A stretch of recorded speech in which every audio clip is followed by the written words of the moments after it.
सत श्री अकाल जी। मेरा नाम है रमनदीप सिंह। ਤੁਸੀਂ ਦੇਖ ਰਹੇ ਹੋ ਕ੍ਰਿਪਟੋ ਸਰਦਾਰ ਜੀ। ਅੱਜ ਅਸੀਂ ਜਿਸ ਕੁਆਇਨ ਦੇ ਬਾਰੇ ਗੱਲ ਕਰਨੀ ਹੈ, ਇਹ ਕੋਈ ਸਟੇਬਲ ਕੁਆਇਨ ਨਹੀਂ ਹੈਗਾ, ਇਹ ਇੱਕ ਮੀਮ ਕੁਆਇਨ ਹੈ। ਲੇਕਿਨ ਇਹ ਮੀਮ ਕੁਆਇਨ ਹੋਣ ਦੇ ਬਾਵਜੂਦ ਵੀ ਕਾਫੀ ਜ਼ਿਆਦਾ ਪਪੂਲਰ ਰਿਹਾ ਹੈ ਔਰ ਕਾਫੀ ਮਾਰਕੀਟ ਇਹਨੂੰ ਆਪਣੇ ਅੰਦਰ ਲਿਸਟਡ ਕਰ ਰਹੀਆਂ ਨੇ। ਕਾਫੀ ਵੱਡੀ ਐਕਸਚੇਂਜ ਹੈਗੀਆਂ ਨੇ ਜਿਨ੍ਹਾਂ ਨੇ ਆਪਣੇ ਅੰਦਰ ਇਹਨੂੰ ਲਿਸਟਡ ਕੀਤਾ ਹੈ ਔਰ ਇਹਦੀ ਜੋ ਰੈਂਕ ਹੈਗੀ ਹੈ ਕੁਆਇਨ ਮਾਰਕੀਟ ਕੈਪ ਦੇ ਉੱਤੇ, ਉਹ ਰੈਂਕ ਵੀ ਕਾਫੀ ਅੱਛੀ ਹੋ ਗਈ ਹੈ। ਔਰ ਜੋ ਇਹਦਾ ਪ੍ਰਾਈਸ ਹੈਗਾ ਉਹ ਤਾਂ ਇੰਨਾ ਕੁਝ ਖਾਸ ਨਹੀਂ ਹੈ, ਲੇਕਿਨ ਇਹਦੀ ਪਪੂਲੈਰਿਟੀ ਦੇਖਦੇ ਹੋਏ ਮੈਂ ਸੋਚਿਆ ਕਿ ਇੱਕ ਵੀਡੀਓ ਇਹਦੇ ਉੱਤੇ ਬਣਾਉਣੀ ਚਾਹੀਦੀ ਹੈ, ਲੋਕਾਂ ਨੂੰ ਪਤਾ ਲੱਗੇ ਕਿ ਇਹ ਜੋ ਮੀਮ ਕੁਆਇਨ ਹੈਗਾ ਹੈ ਉਹ ਇੱਕ ਗੁੱਡ ਇਨਵੈਸਟਮੈਂਟ ਹੈ ਜਾਂ ਨਹੀਂ ਹੈ। ਇਸ ਮੀਮ ਕੁਆਇਨ ਦੇ ਬਾਰੇ ਗੱਲ ਕਰਨ ਤੋਂ ਪਹਿਲਾਂ ਜੇ ਤੁਸੀਂ ਮੇਰੇ ਚੈਨਲ 'ਤੇ ਨਵੇਂ ਹੋ ਤਾਂ ਮੇਰੇ ਚੈਨਲ ਨੂੰ ਸਬਸਕ੍ਰਾਈਬ ਕਰਨਾ ਨਾ ਭੁੱਲਣਾ। ਤੁਸੀਂ ਮੇਰੀ ਪੁਰਾਣੀ ਵੀਡੀਓਜ਼ ਦੇਖ ਸਕਦੇ ਹੋ ਜਿਹਦੇ ਅੰਦਰ ਕਾਫੀ ਮੀਮ ਕੁਆਇਨ ਔਰ ਸਟੇਬਲ ਕੁਆਇਨ ਦੇ ਉੱਤੇ ਮੈਂ ਵੀਡੀਓ ਬਣਾਈ ਹੈ, ਜਿਹਦੇ ਅੰਦਰ ਤੁਹਾਨੂੰ ਪਤਾ ਲੱਗੇਗਾ ਕਿ ਉਹ ਗੁੱਡ ਇਨਵੈਸਟਮੈਂਟ ਹੈ ਜਾਂ ਨਹੀਂ, ਜਾਂ ਉਹਨਾਂ ਦਾ ਜੋ ਫਿਊਚਰ ਹੈਗਾ ਉਹਦੇ ਅੰਦਰ ਉਹਨਾਂ ਦੀ ਜੋ ਪ੍ਰਾਈਸ ਪ੍ਰੈਡਿਕਸ਼ਨ ਹੈਗੀ ਹੈ ਉਹ ਕਿੱਥੇ ਤੱਕ ਜਾਏਗੀ। ਚਲੋ ਇਸ ਕੁਆਇਨ ਦੇ ਬਾਰੇ ਗੱਲ ਕਰਦੇ ਹਾਂ। ਇਸ ਕੁਆਇਨ ਦਾ ਨਾਮ ਹੈਗਾ ਬੇਬੀ ਡੌਜ ਕੁਆਇਨ। ਜਿਵੇਂ ਕਿ ਇਸ ਕੁਆਇਨ ਦਾ ਨਾਮ ਹੈਗਾ ਬੇਬੀ ਡੌਜ ਕੁਆਇਨ, ਤੇ ਤੁਹਾਨੂੰ ਡੌਜ ਕੁਆਇਨ ਦੇ ਬਾਰੇ ਤਾਂ ਪਤਾ ਹੀ ਹੈ। ਅਗਰ ਤੁਹਾਨੂੰ ਡੌਜ ਕੁਆਇਨ ਦੇ ਬਾਰੇ ਨਹੀਂ ਪਤਾ, ਤੁਸੀਂ ਮੇਰੀ ਪੁਰਾਣੀ ਵੀਡੀਓਜ਼ ਚੈੱਕ ਕਰ ਸਕਦੇ ਹੋ ਡੌਜ ਕੁਆਇਨ ਦੇ ਉੱਤੇ। ਡੌਜ ਕੁਆਇਨ ਜੋ ਹੈਗਾ ਹੈ ਉਹ ਸ਼ੀਬਾ ਇਨੂ ਜੋ ਬਰੀਡ ਹੈਗੀ ਹੈ ਜੈਪਨੀਜ਼, ਉਹਦਾ ਇੱਕ ਫੇਸ ਲੈ ਕੇ ਬਣਾਇਆ ਹੋਇਆ ਇੱਕ ਮੀਮ ਕੁਆਇਨ ਸੀ। ਜੋ ਮੀਮ ਕੁਆਇਨ ਬਹੁਤ ਜ਼ਿਆਦਾ ਪਪੂਲਰ ਹੋ ਗਿਆ। ਜੋ ਵੱਡੇ ਸੈਲੀਬ੍ਰਿਟੀਜ਼ ਹੈਗੇ ਨੇ, ਐਲਨ ਮਸਕ, ਉਹਨੇ ਉਹਦੇ ਬਾਰੇ ਟਵੀਟ ਕੀਤਾ ਔਰ ਲੋਕਾਂ ਦੇ ਅੰਦਰ ਉਹਦੀ ਅਵੇਅਰਨੈਸ ਫੈਲਾਈ ਔਰ ਇਹ ਵੀ ਕਿਹਾ ਕਿ ਉਹਨੂੰ ਅਸੀਂ ਆਪਣੇ ਜੋ ਪ੍ਰੋਗਰਾਮ ਹੈਗਾ ਹੈ ਉਹਦੇ ਅੰਦਰ ਐਜ਼ ਅ ਪੇਮੈਂਟ ਅਸੈਪਟ ਕਰਨਾ ਸਟਾਰਟ ਕਰਾਂਗੇ। ਡੌਜ ਕੁਆਇਨ ਨੂੰ ਐਲਨ ਮਸਕ ਨੇ ਕਾਫੀ ਪਪੂਲੈਰਿਟੀ ਦਿਲਵਾਈ, ਤਾਂ ਹੀ ਉਹਦੇ ਬਾਅਦ ਜੋ ਸ਼ੀਬਾ ਇਨੂ ਬਰੀਡ ਹੈਗੀ ਹੈ ਡੌਜ ਕੁਆਇਨ ਨੂੰ ਕਾਫੀ ਪਪੂਲੈਰਿਟੀ ਦਿਲਵਾਈ ਐਲਨ ਮਸਕ ਨੇ। ਉਹਦੇ ਬਾਅਦ ਜੋ ਸ਼ੀਬਾ ਇਨੂ ਬਰੀਡ ਹੈਗੀ ਹੈ, ਜੈਪਨੀਜ਼ ਬਰੀਡ ਹੈਗੀ ਹੈ, ਉਹਦਾ ਇੱਕ ਆਪਣਾ ਕੁਆਇਨ ਲਾਂਚ ਹੋਇਆ ਸ਼ੀਬਾ ਇਨੂ ਦੇ ਨਾਮ ਤੋਂ, ਜੋ ਅੱਜ ਦੇ ਟਾਈਮ ਦੇ ਅੰਦਰ ਡੌਜ ਕੁਆਇਨ ਤੋਂ ਵੀ ਜ਼ਿਆਦਾ ਪਪੂਲਰ ਹੈ। ਸ਼ੀਬਾ ਇਨੂ ਦੇ ਬਾਰੇ ਵੀ ਅਗਰ ਤੁਸੀਂ ਇੱਕ ਡਿਸਕ੍ਰਿਪਸ਼ਨ 'ਚ ਵੀਡੀਓ ਸਮਝਣਾ ਚਾਹੁੰਦੇ ਹੋ ਤਾਂ ਮੈਂ ਸ਼ੀਬਾ ਇਨੂ ਦੇ ਉੱਤੇ ਵੀਡੀਓ ਬਣਾਈ ਹੈ। ਤੁਸੀਂ ਮੇਰੀ ਪੁਰਾਣੀ ਵੀਡੀਓਜ਼ ਚੈੱਕ ਕਰੋਗੇ, ਉਹਦੇ ਅੰਦਰ ਤੁਹਾਨੂੰ ਇੱਕ ਸ਼ੀਬਾ ਇਨੂ ਦੀ ਵੀ ਵੀਡੀਓ ਮਿਲ ਜਾਏਗੀ। ਮੈਂ ਡਿਸਕ੍ਰਿਪਸ਼ਨ 'ਚ ਇੱਕ ਲਿੰਕ ਦੇ ਦਾਂਗਾ ਪਲੇਲਿਸਟ ਦਾ, ਉਹਦੇ ਅੰਦਰ ਤੁਸੀਂ ਮੇਰੀ ਬਾਕੀ ਕੁਆਇਨਸ ਦੇ ਉੱਤੇ ਜੋ ਵੀਡੀਓ ਹੈਗੀਆਂ ਨੇ ਉਹ ਵੀ ਚੈੱਕ ਕਰ ਸਕਦੇ ਹੋ। ਹੁਣ ਮੈਂ ਗੱਲ ਕਰਦਾ ਬੇਬੀ ਡੌਜ ਕੁਆਇਨ ਦੀ। ਇਹ ਸ਼ੀਬਾ ਇਨੂ ਦੇ ਨਾਲ ਹੀ ਰਿਲੇਟ ਹੈਗਾ ਹੈ, ਕਿਉਂਕਿ ਇਹਦੇ ਅੰਦਰ ਜੋ ਇਹ ਲੋਗੋ ਬਣਿਆ ਇਹਦਾ, ਉਹਦੇ ਅੰਦਰ ਜੋ ਬੇਬੀ ਸ਼ੀਬਾ ਇਨੂ ਹੈ, ਬੇਬੀ ਸ਼ੀਬਾ ਇਨੂ ਦਾ ਫੇਸ ਲੈ ਕੇ ਇੱਕ ਨਵਾਂ ਕੁਆਇਨ ਲਾਂਚ ਕੀਤਾ ਗਿਆ। ਇੱਕ ਨਵਾਂ ਕੁਆਇਨ ਲਾਂਚ ਕੀਤਾ ਜੂਨ 2021 ਦੇ ਵਿੱਚ, ਜਿਹਦਾ ਨਾਮ ਰੱਖਿਆ ਬੇਬੀ ਡੌਜ। ਕਈ ਲੋਕਾਂ ਨੂੰ ਇਹ ਵੀ ਨਹੀਂ ਪਤਾ ਕਿ ਇਹ ਜੋ ਬੇਬੀ ਡੌਜ ਹੈਗਾ ਉਹਦਾ ਡਿਵੈਲਪਰ ਕੌਣ ਹੈ, ਉਹ ਕਿੰਨੇ ਫਾਊਂਡ ਕੀਤਾ ਹੈ। ਬੇਬੀ ਡੌਜ ਕੁਆਇਨ ਨੂੰ ਜਿੰਨੇ ਫਾਊਂਡ ਕੀਤਾ ਉਹਦਾ ਨਾਮ ਹੈਗਾ ਕ੍ਰਿਸਚਨ ਕੈਂਪਸੀ। ਇਹਨੇ ਮਰਜ ਕਰ ਦਿੱਤਾ ਸੀਗਾ ਡੌਜ ਕੁਆਇਨ ਔਰ ਸ਼ੀਬਾ ਇਨੂ ਦੋਨਾਂ ਨੂੰ, ਔਰ ਇੱਕ ਨਵਾਂ ਕੁਆਇਨ ਲਾਂਚ ਕੀਤਾ, ਡਿਵੈਲਪ ਕੀਤਾ, ਜਿਹਦਾ ਨਾਮ ਇਹਨੇ ਰੱਖਿਆ ਬੇਬੀ ਡੌਜ ਕੁਆਇਨ। ਟ੍ਰਾਂਜੈਕਸ਼ਨ ਦੀ ਜਿਹੜੀ ਫੀਸ ਹੈ ਔਰ ਜੋ ਟ੍ਰਾਂਜੈਕਸ਼ਨ ਦਾ ਟਾਈਮ ਹੈ ਉਹ ਡੌਜ ਕੁਆਇਨ ਔਰ ਸ਼ੀਬਾ ਇਨੂ ਦੇ ਮੁਕਾਬਲੇ ਕਾਫੀ ਘੱਟ ਹੈਗਾ ਹੈ, ਮਤਲਬ ਕਾਫੀ ਸਪੀਡ ਦੇ ਨਾਲ ਔਰ ਘੱਟ ਫੀਸ ਦੇ ਅੰਦਰ ਤੁਸੀਂ ਇਹਦੀ ਜੋ ਟ੍ਰਾਂਜੈਕਸ਼ਨ ਹੈਗੀ ਆ ਉਹ ਕਰ ਸਕਦੇ ਹੋ। ਬੇਬੀ ਡੌਜ ਕੁਆਇਨ ਦੀ ਜੋ ਪਪੂਲੈਰਿਟੀ ਹੈ ਉਹ ਖਾਲੀ ਇਹਦੀ ਟ੍ਰਾਂਜੈਕਸ਼ਨ ਸਪੀਡ ਜਾਂ ਟ੍ਰਾਂਜੈਕਸ਼ਨ ਫੀਸ ਦੇ ਕਰਕੇ ਨਹੀਂ ਹੈ।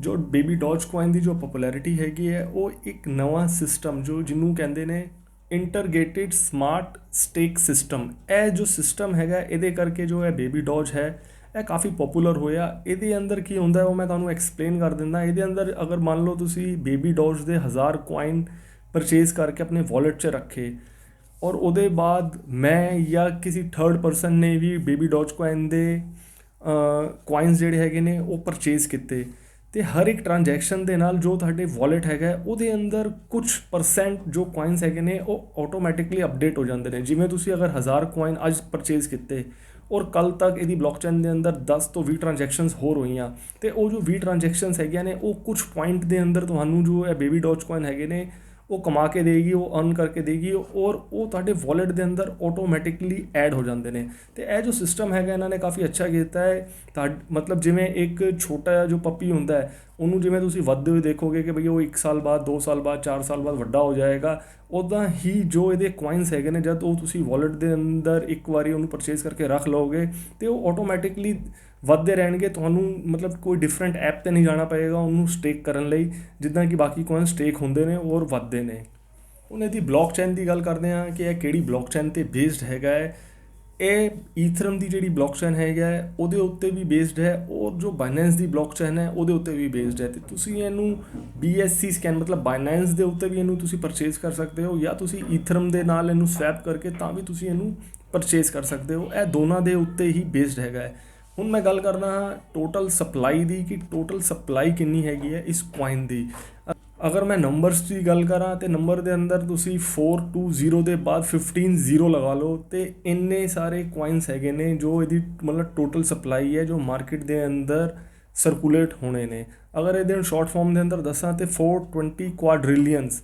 ਕੁਆਡਰਿਲੀਅਨਸ ਕੀ ਹੁੰਦਾ ਮੈਂ ਇੱਕ ਵਾਰੀ ਪਹਿਲੇ ਵੀ ਵੀਡੀਓ 'ਚ ਦੱਸ ਚੁੱਕਿਆ, ਜਿਵੇਂ 100,000 ਹੁੰਦੇ ਨੇ, ਫਿਰ ਉਹਦੇ ਬਾਅਦ ਮਿਲੀਅਨਸ ਹੁੰਦੇ ਨੇ, ਬਿਲੀਅਨਸ ਹੁੰਦੇ ਨੇ, ਟ੍ਰਿਲੀਅਨਸ ਹੁੰਦੇ ਨੇ, ਉਹਦੇ ਬਾਅਦ ਜਾ ਕੇ ਇਹ ਕੁਆਡਰਿਲੀਅਨਸ ਆਉਂਦਾ ਹੈ। ਉਹ ਤੁਸੀਂ ਖੁਦ ਵੀ ਸਰਚ ਕਰ ਲੈਣਾ, ਤੁਹਾਨੂੰ ਪਤਾ ਲੱਗ ਜਾਏਗਾ ਕੁਆਡਰਿਲੀਅਨਸ ਕੀ ਹੁੰਦੇ ਨੇ। ਤੇ ਇੰਨੇ ਸਾਰੇ ਕੋਇਨ ਹੈਗੇ ਨੇ ਜੋ ਮਾਰਕੀਟ ਦੇ ਅੰਦਰ ਸਰਕੂਲੇਟ ਹੋਣੇ ਨੇ। ਔਰ ਅਗਰ ਮੈਂ ਇਸ ਟਾਈਮ ਸਰਕੂਲੇਸ਼ਨ ਦੀ ਗੱਲ ਕਰਾਂ ਤੇ ਕਾਫੀ ਕੋਇਨਸ ਹੈਗੇ ਨੇ, ਕਰੋੜਸ ਆਫ ਕੋਇਨਸ ਹੈਗੇ ਨੇ ਜੋ ਮਾਰਕੀਟ ਦੇ ਅੰਦਰ ਸਰਕੂਲੇਟ ਇਸ ਟਾਈਮ ਹੋ ਚੁੱਕੇ ਨੇ।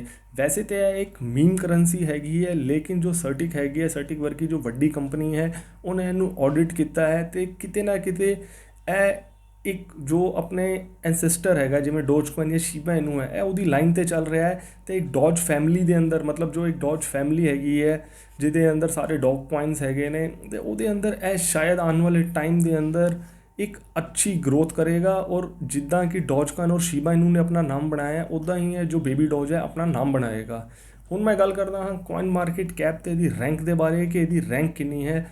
ਜੋ ਬਾਕੀ ਮੀਮਸ ਕੋਇਨ ਹੁੰਦੇ ਨੇ ਜਾਂ ਜੋ ਵੀ ਨਵੇਂ ਕੋਇਨਸ ਆਉਂਦੇ ਨੇ, ਜੋ ਹੁਣੇ ਸਾਲ 2 ਸਾਲ ਪੁਰਾਣੇ ਹੈਗੇ ਨੇ, ਉਹਨਾਂ ਦੀ ਜੋ ਰੈਂਕ ਹੁੰਦੀ ਹੈ ਉਹ ਕੁਝ 7,000 5,000 4,000 ਤੱਕ ਹੁੰਦੀ ਹੈ। ਲੇਕਿਨ ਜੋ ਬੇਬੀ ਡੋਜ ਹੈ ਜੋ ਪਿਛਲੇ ਸਾਲ ਲਾਂਚ ਹੋਇਆ ਸੀਗਾ ਜੂਨ ਦੇ ਅੰਦਰ, ਉਹਦੀ ਜੋ ਰੈਂਕ ਹੈਗੀ ਹੈ ਉਹ 3,000 ਦੇ ਅੰਦਰ ਚੱਲ ਰਹੀ ਹੈ। ਅੱਜ ਦੀ ਅਗਰ ਮੈਂ ਉਹਦੀ ਰੈਂਕ ਦੀ ਗੱਲ ਕਰਾਂ ਤੇ ਉਹ ਹੈਗੀ ਹੈ 2,924, ਜੋ ਕਿ ਇੱਕ ਮੀਮ ਕੋਇਨ ਦੇ ਲਈ ਬਹੁਤ ਅੱਛੀ ਰੈਂਕ ਹੈਗੀ ਹੈ। ਔਰ ਇਹਦੀ ਮਾਰਕੀਟ ਕੈਪ ਦੀ ਗੱਲ ਕਰਾਂ ਕਿ ਕਿੰਨੇ ਪੈਸੇ ਇਹਦੇ ਅੰਦਰ ਇਸ ਟਾਈਮ ਤੱਕ ਲੋਕ ਲਗਾ ਚੁੱਕੇ ਨੇ, ਤੇ ਇਹਦੀ ਜੋ ਟੋਟਲ ਮਾਰਕੀਟ ਕੈਪ ਹੈ ਉਹ 60 ਕਰੋੜ ਤੋਂ ਉੱਤੇ ਜਾ ਚੁੱਕੀ ਹੈ। 60 ਕਰੋੜ ਰੁਪਏ ਇਸ ਟਾਈਮ ਇਸ ਪ੍ਰੋਜੈਕਟ ਦੇ ਅੰਦਰ ਇਨਵੈਸਟ ਹੋ ਚੁੱਕੇ ਨੇ। ਅਗਰ ਇਹਦੀ ਮੈਂ ਪ੍ਰਾਈਸ ਦੀ ਗੱਲ ਕਰਾਂ ਤੇ 0.0 ਦੇ ਬਾਅਦ ਤੁਸੀਂ 7 0 ਟੋਟਲ ਪੁਆਇੰਟ ਦੇ ਬਾਅਦ 8 0, ਉਹਦੇ ਬਾਅਦ 19, ਇਹਦਾ ਇਸ ਟਾਈਮ ਪ੍ਰਾਈਸ ਹੈਗਾ ਹੈ। ਔਰ ਇਹ ਜੋ ਪ੍ਰਾਈਸ ਹੈਗਾ, ਅਗਰ ਮੈਂ ਲਾਂਚ ਪ੍ਰਾਈਸ ਦੀ ਗੱਲ ਕਰਾਂ ਤੇ ਲਾਂਚ ਪ੍ਰਾਈਸ ਦੇ ਹਿਸਾਬ ਨਾਲ 600% 600 ਟਾਈਮਸ ਇਹ ਵੱਧ ਚੁੱਕਿਆ ਹੈ। ਤੇ ਇੱਕ ਸਾਲ ਦੇ ਅੰਦਰ 600% ਦੀ ਜੋ ਗਰੋਥ ਹੈਗੀ ਹੈ ਉਹ ਕਾਫੀ ਅੱਛੀ ਹੈ। ਅਗਰ ਤੁਸੀਂ ਅਗਰ ਤੁਸੀਂ 1,000 ਰੁਪਏ ਦੇ ਕੋਇਨ ਇੱਕ ਸਾਲ ਪਹਿਲੇ ਲਿੱਤੇ ਹੁੰਦੇ ਤੇ ਉਹ ਜੋ 1,000 ਰੁਪਏ ਹੈਗੇ ਨੇ ਉਹ 600 ਦੇ ਨਾਲ ਤੁਸੀਂ ਇਨਟੂ ਕਰ ਲਓ, ਤੁਹਾਡਾ ਇੰਨਾ ਪੈਸਾ ਅੱਜ ਬਣ ਜਾਂਦਾ। ਤੇ ਇਹ ਕਿਤੇ ਨਾ ਕਿਤੇ ਅੱਛਾ ਵੀ ਚੱਲ ਰਿਹਾ ਹੈ ਕੋਇਨ, ਲੇਕਿਨ ਮੈਂ ਇਹਨੂੰ ਇੱਕ ਗੁੱਡ ਇਨਵੈਸਟਮੈਂਟ ਤੇ ਨਹੀਂ ਕਹਾਂਗਾ।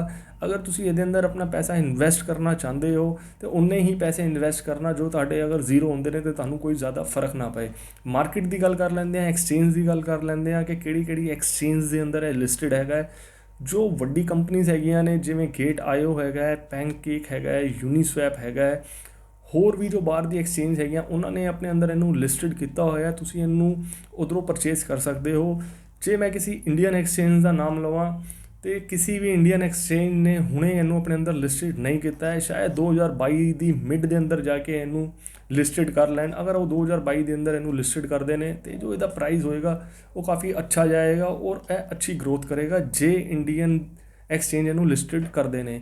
ਜੇ ਤੁਸੀਂ ਪੈਨਕੇਕ ਦੇ ਨਾਲ ਇਹਨੂੰ ਪਰਚੇਸ ਕਰਨਾ ਚਾਹੁੰਦੇ ਹੋ ਤੇ ਪੈਨਕੇਕ ਬਾਰੇ ਵੀ ਮੈਂ ਆਪਣੀ ਵੀਡੀਓਜ਼ ਤੋਂ ਬਹੁਤ ਵਾਰ ਦੱਸ ਚੁੱਕਿਆ ਕਿ ਤੁਹਾਨੂੰ ਉਹਦੇ ਅੰਦਰ ਜੋ ਟਰਸਟ ਵਾਲੇਟ ਹੈਗਾ, ਟਰਸਟ ਵਾਲੇਟ ਦੇ ਅੰਦਰ ਤੁਹਾਨੂੰ ਜੋ ਬਾਈਨੈਂਸ ਕੋਇਨ ਹੈਗੇ ਨੇ ਉਹਨੂੰ ਕਨਵਰਟ ਕਰਨਾ ਪਏਗਾ ਸਮਾਰਟ ਚੇਨ ਦੇ ਅੰਦਰ। ਸਮਾਰਟ ਚੇਨ ਦੇ ਅੰਦਰ ਉਹਨੂੰ ਕਨਵਰਟ ਕਰਨ ਤੋਂ ਬਾਅਦ ਤੁਸੀਂ ਪੈਨਕੇਕ ਦੀ ਜਿਹੜੀ ਐਪ ਹੈਗੀ ਹੈ ਉਹਨੂੰ ਖੋਲੋਗੇ, ਉਹਦੇ ਅੰਦਰ ਤੁਸੀਂ ਕੰਟਰੈਕਟ ਐਡਰੈਸ ਪਾਓਗੇ ਬਾਈਨੈਂਸ ਵਾਲਾ ਜੋ ਬੇਬੀ ਡੋਜ ਕੋਇਨ ਦਾ ਹੈਗਾ, ਔਰ ਉਹਦੇ ਨਾਲ ਤੁਸੀਂ ਇਹਨੂੰ ਸਵੈਪ ਕਰਕੇ ਪਰਚੇਸ ਕਰਕੇ ਰੱਖ ਸਕਦੇ ਹੋ। ਇਹ ਮੇਰੀ ਇੱਕ ਛੋਟੀ ਜਿਹੀ ਵੀਡੀਓ ਸੀਗੀ ਬੇਬੀ ਡੋਜ ਕੋਇਨ ਦੇ ਉੱਤੇ, ਜਿਹਦੇ ਅੰਦਰ ਮੈਂ ਕਲੀਅਰ ਕੀਤਾ ਕਿ ਬੇਬੀ ਡੋਜ ਕੋਇਨ ਕੀ ਹੈਗਾ, ਤੁਸੀਂ ਉਹਨੂੰ ਕਿੱਧਰੋਂ ਪਰਚੇਸ ਕਰ ਸਕਦੇ ਹੋ ਔਰ ਆਉਣ ਵਾਲੇ ਟਾਈਮ ਦੇ ਅੰਦਰ ਇਹਦੀ ਗਰੋਥ ਕਿੱਦਾਂ ਦੀ ਰਹੇਗੀ। ਜੇ ਤੁਹਾਨੂੰ ਇਹ ਵੀਡੀਓ ਅੱਛੀ ਲੱਗੀ, ਵੀਡੀਓ ਨੂੰ ਲਾਈਕ, ਸ਼ੇਅਰ ਔਰ ਸਬਸਕ੍ਰਾਈਬ ਕਰਨਾ ਨਾ ਭੁੱਲਣਾ। ਮਿਲਦੇ ਹਾਂ ਅਗਲੀ ਵੀਡੀਓ 'ਚ। Thank you for watching.